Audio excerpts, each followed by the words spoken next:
Live Science published an article titled, "Most UFOs are Chinese surveillance drones and airborne clutter," Pentagon officials reveal.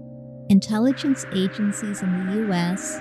have spent the last few years analyzing footage of hundreds of recent UFO encounters, and they want the American people to know it's still not aliens.